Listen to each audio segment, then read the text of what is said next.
We're joined by Ben Quam, who's a beer guru. Hey, there's everybody. a lot of beer drinkers in the Gumption County. I'll say. Where's our beer drinkers out there? Yep. All right. Ben, what is your role at the fair?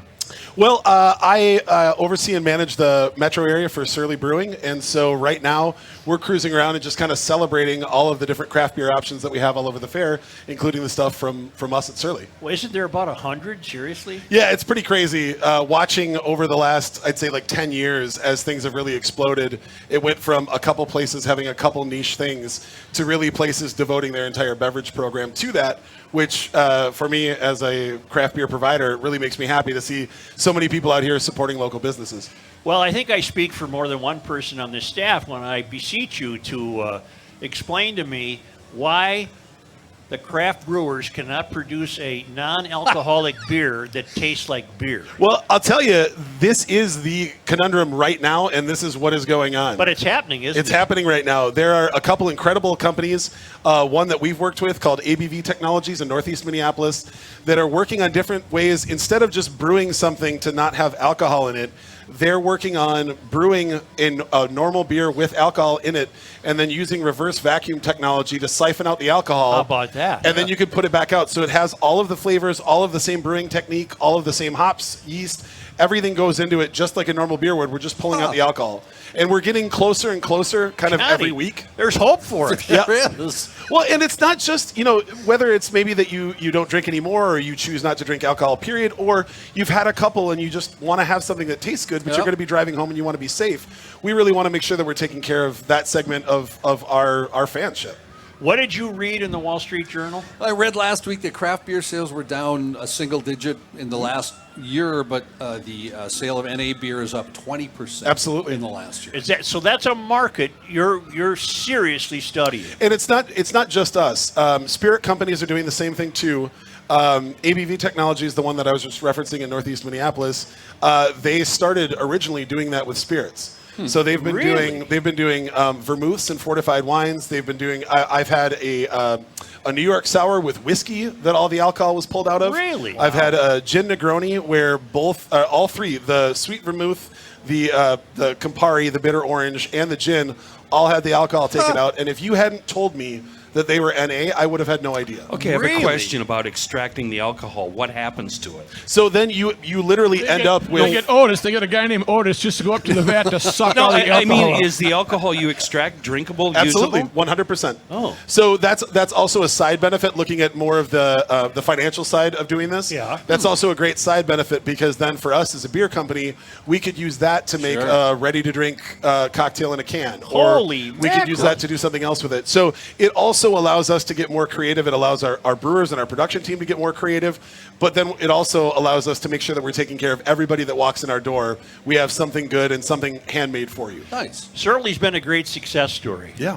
And what is the most popular beer? Is it still Still Furious. Furious? Yeah, it's we really saw during the 2-year really awful run of COVID, we saw a lot of people kind of going back to the basics, going back to the stuff that they loved, the products they knew. Boy, did I ever. And we just we saw Furious go through the roof, and it just kind of keeps going. It's been I had my very first Furious last week. And Aren't they wonderful? It made me joyous. Yeah. Oh, they're Yeah, wonderful. Yeah, it was really good. That's my Surly. You're going to come up with an NA Furious, I bet. honestly, that's one of the pushes that we want because so many of the NA beers tend to go to the lighter side of things, which again, great, thirst quenching, delicious. But what about somebody that doesn't want to have alcohol but still wants that big hot bite? The original reason that Furious was brewed was because there wasn't a beer that tasted like that, and Omar wanted that. So we should be servicing people that are looking for that flavor but then don't want the alcohol. I went to a restaurant about 2 weeks ago, very popular, I won't name it. And I said, what kind of non-alcoholic beer do you have? And the guy said, Buckler. And I said, that's pathetic. And he said, I know. Yeah. So they're really being slow to catch on, but they're going to have to catch on. you're seeing more and more of it in tap rooms. You're seeing more and more of it at like the craftier cocktail side of places. Right. You're seeing menus devoted to like a chunk of not just afterthought drinks, but actually like forward-thinking, really interesting craft drinks that just Killer don't consume alcohol. mocktails. Yeah, Killer mocktails. absolutely. Now, we have beer festivals all over the state, and some places try to replicate an Oktoberfest or what have you. Is the state fair the largest beer gathering of the year, do you think? I mean, I think it really is. As we saw from people cheersing, everywhere you look, you see the cans going out with everybody, and you just don't get this many people hanging out together outside in Minnesota that often. And the behavior's been fantastic. It's been wonderful. And seeing from day one, seeing the record crowds coming in and people just excited to be back. I mean, doesn't it feel great to be back together and all hanging out? Yeah, Junk Gumption County residents. Yes. Well, that's fantastic. You know, one of the And, things too, Joe, I've known Ben for about 175 years, and one of the things that's great about being at the fair with Ben's that guy that knows everybody. Everybody. So when you walk around, it's as if you're touring with the Beatles here at the state fair. Well, part of that, though, is just my ridiculous size and the fact that I'm wearing this very camouflage shirt. Right. Like, I think part of it is just that I stick out that much as well. But, yeah, it's pretty fun. Like, it does feel every time that there's a state fair comes around again, it really does kind of feel like a little bit of a family reunion. And on Thursday, by the way, because the Gophers have their first home game. Yes, sir. Going to Surly before the lid lifter for the Gopher football season is always a blast, because I was there last year with you. Before it was at Ohio State. The Ohio State game, and that place was packed. And it's great too because hopefully the weather is still beautiful, so you can walk down if you want. But if not, you can just jump right on the light rail and go a couple stops down, and then you're right there. It doesn't get much easier than that. What did you bring with you? What are you nursing? Well, I wanted to bring a little. This is a pale ale that we made. Our good friend Judd Zolgat came down and helped us brew this. Right.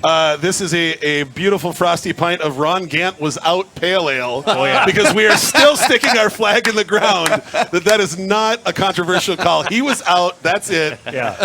And I think so it's featured at the ballpark That's cafe. 40 years ago. It's at the Ballpark Cafe. Yeah. When I think of the ballpark and I think of Twins greatness, now maybe that's good or bad that's how far back I have to go. Yeah. But we decided to make a little throwback as a cheers Wonderful. to everybody that's a Twins fan out there. What makes it even better is I was producing Judd's show back in the day when we had Ron Gant on, and when Judd asked him about that, he hung up on us.